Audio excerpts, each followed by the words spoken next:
وَلَلْآخِرَةُ خَيْرٌ لَكَ مِنَ الْأُولَى. Assalamu alaikum wa rahmatullahi wa barakatuh. Inshallah, in this video, we are going to cover how to make wudu according to the Sunnah. Let's get straight into it. The topics, inshallah, we're going to cover are how to make the full Sunnah wudu, the full version, supplications on completion of wudu, wiping over feet and any dressings, the 6 pillars of wudu, Tayammum, and finally, actions that nullify wudu. So getting straight into it, step 1, we make intention. As we do with most things in Islam, we make intention for what we're about to do. Now, to clarify things on this, the intent, there's nothing to actually say here. You don't verbally say anything or say something in your head. Intentions for making for this action is made in the head, the same way as what we do in Salah. So what you do is, if you're going to get up and go to the bathroom to make wudu anyway, that's your intention made to go and do wudu. And that's step 1. Step 2, as always, we start off by saying Bismillah, in the name of Allah.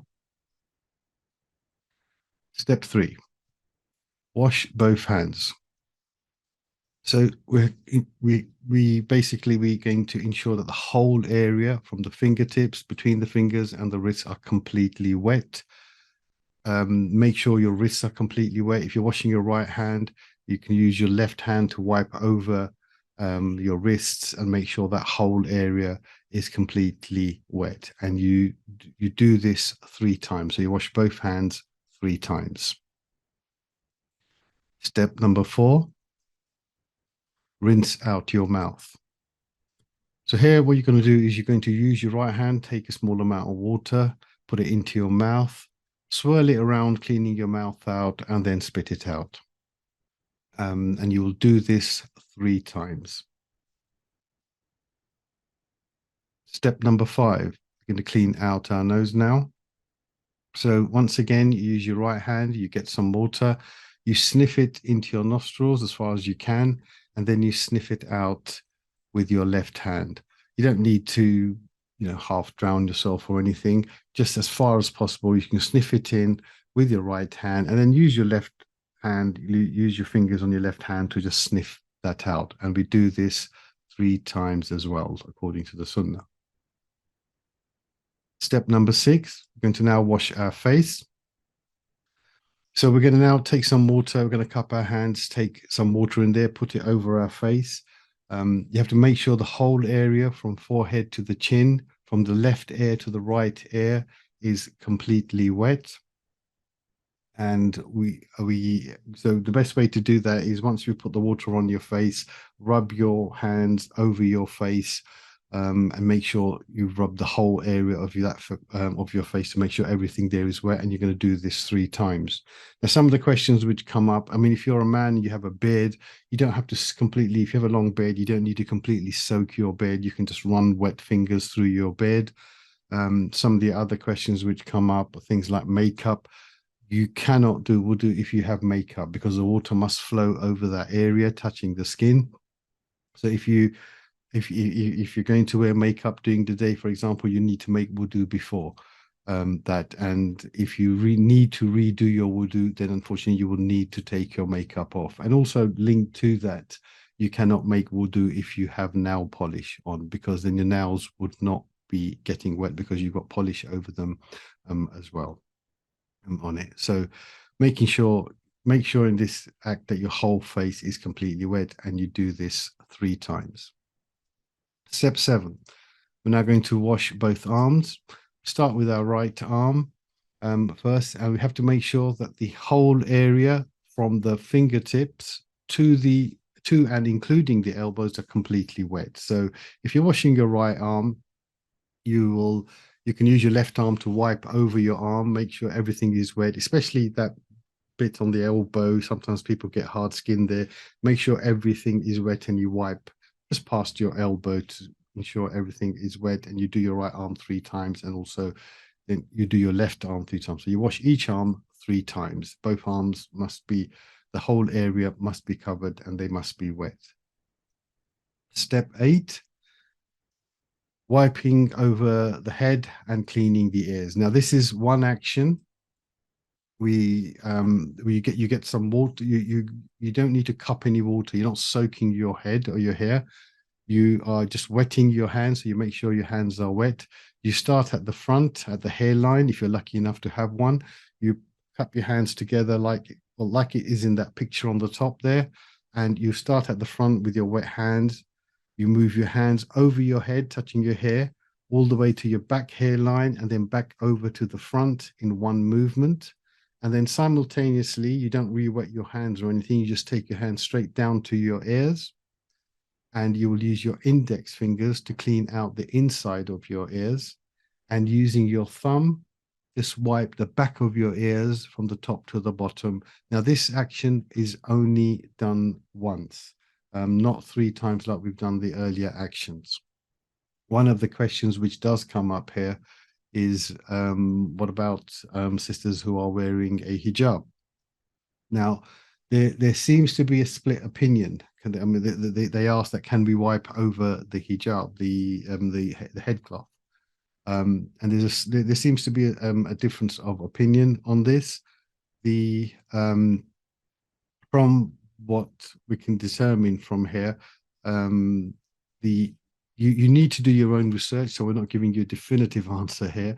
But what seems to be the agreement is that if it is very, very difficult to remove, then you can wipe over. But if it is a loose headcloth, then it should be moved, and you should be wiping over, actually touching your hair.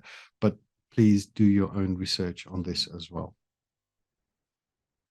So that's step 8. Step 9, we're now going to wash both our feet, starting with the right foot. Each foot will be done 3 times. So we're going to start off with the right foot, making sure the whole area from the tips of the toes to right up to and including the ankles is wet. So you need to use your hands to wipe over your feet, making sure the water goes in between your toes. Make sure you wipe over the bottom of the foot, especially the heel, because sometimes that can be left wet, and the back of the foot as well. And making sure that whole area up to and including the ankles is wet. You start with your right foot and you wash each foot 3 times. Step 10, you've completed the physical action, so you're now going to recite the dua. Ashhadu an la ilaha illallah wahdahu la sharika lahu wa ashhadu anna Muhammadan abduhu wa rasuluh. Now, there are additional narrations, there's extended narrations of this dua. Now, as long as you check and it is a dua from the sunnah of our Prophet sallallahu alaihi wasallam, then that's fine. You can recite any of the prescribed duas at this point. So inshallah, at this point, you have now completed your wudu and you are in the state of wudu. So let's look at some additional linked topics which make our lives a little bit easier. These are additional things which Allah Azza wa Jal has permitted, which is something you might have heard about, which is wiping over socks. Now, it is permissible to wipe over leather or thick socks which cover the ankles. Now, there's 2 opinions on this. Some scholars do say that it has to be leather waterproof socks. I think the majority agree, though, that it is thick socks, not non-transparent thick socks are acceptable for this. You need to, obviously, please do your own research on this as well. This can only be done if the socks were put on once you had performed the full version of wudu, so you had completely washed your feet. So, for example, if you're out and about during the day and you're going to work, this makes our life easier. If you're at work, your colleagues are probably not going to appreciate you sticking your feet into the work sink. So this is a way of making our life easier when we're out and about, and this is permissible. So what you will do is you will do your full wudu before you went out. washing the feet completely, and then you would put your socks on. And then later on, you are able to wipe over the feet. Now, this is permissible for a period of 24 hours from the time of actually making wudu and putting the socks on, while you are in your home city, for example, if you're just going locally to work or out and about. But while you are traveling, it's actually permissible for 3 days. So that's 3 days and 3 nights. It's permissible for that period. The period obviously starting from when you put your socks on after making wudu. After these periods, you do need to renew your wudu, full wudu. I mean, by cleaning your feet, and then you can start the period again, like the next morning, for example, by putting the socks on. And how do you do this? The method is simply wiping over the top of your foot. So you pass a wet hand over the top of the foot from the toes to the ankles, wiping upwards towards the ankles. So you wet your hands and you just wipe over your foot. And that is it. So it makes it easier when you're out and about or at work. You can just literally, you don't need to put your feet into the sink. You can literally wet your hands, just slip your feet out of your shoes and wipe over the top of each foot, with your right being done first, obviously.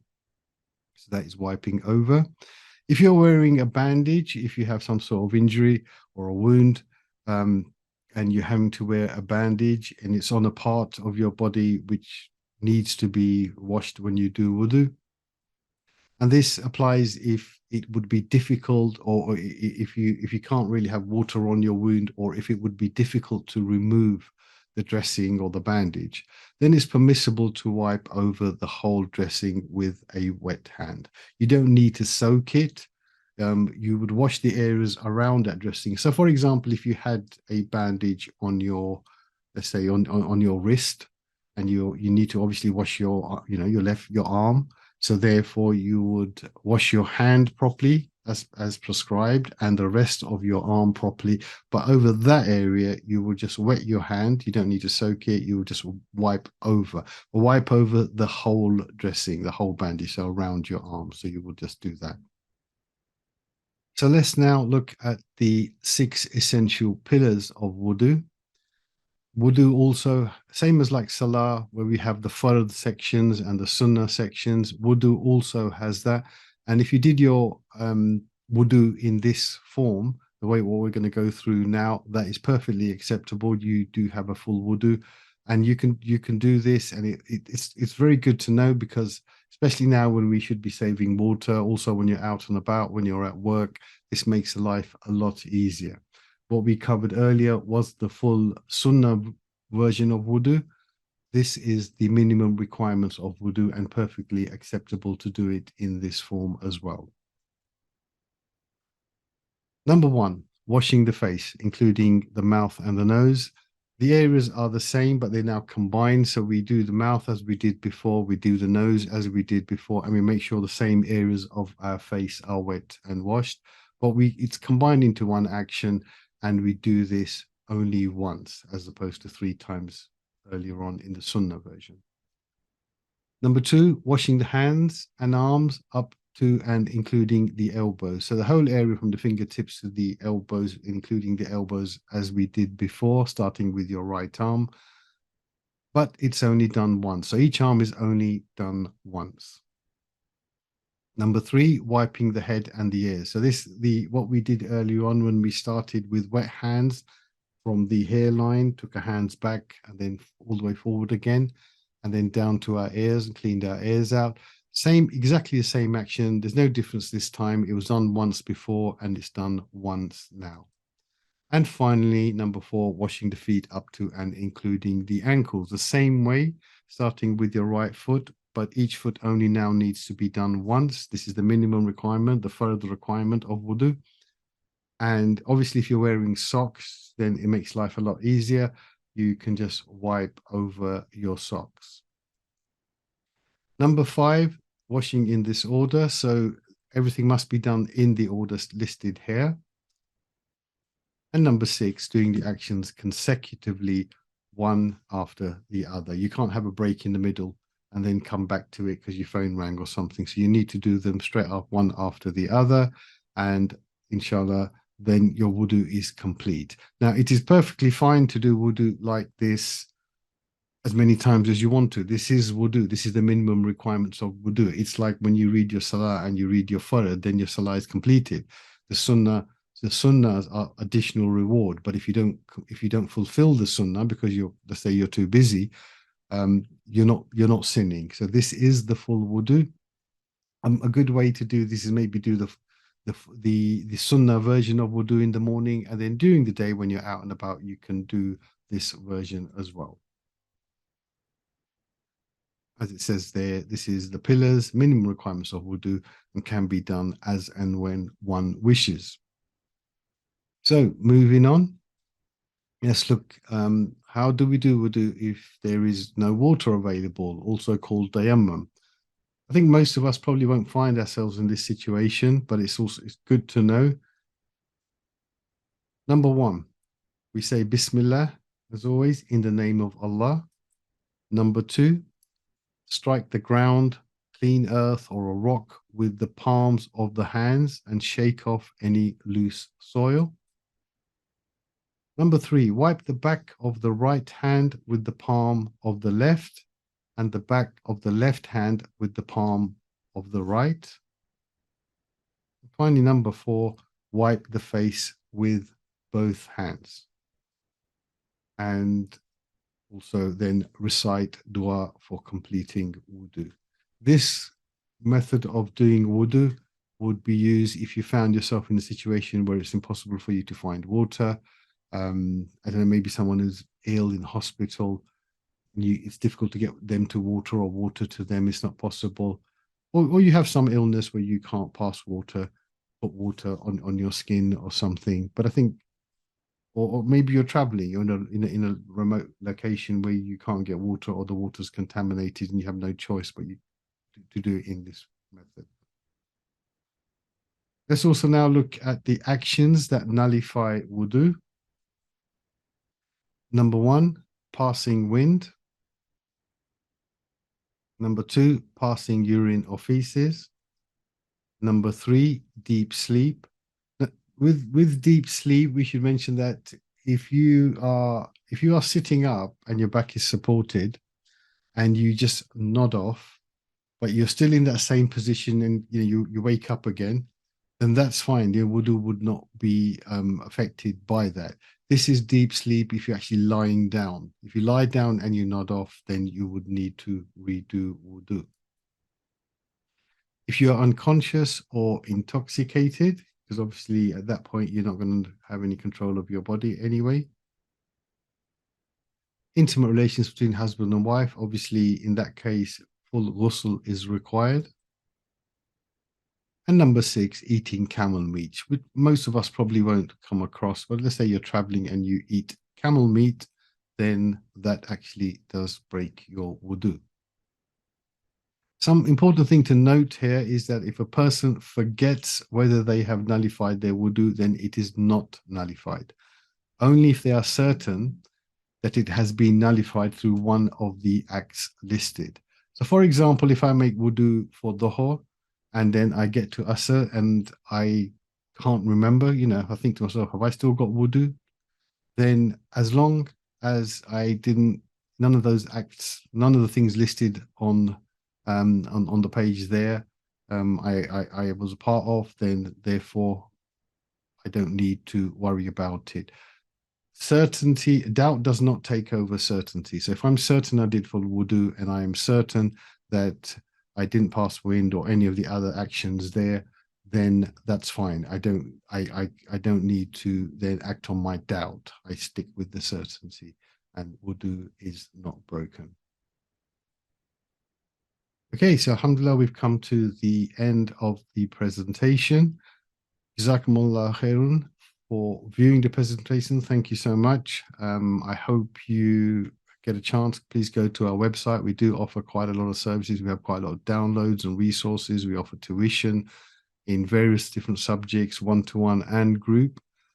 Don't forget to like our Instagram page and also subscribe to our YouTube channel. We're constantly adding new content.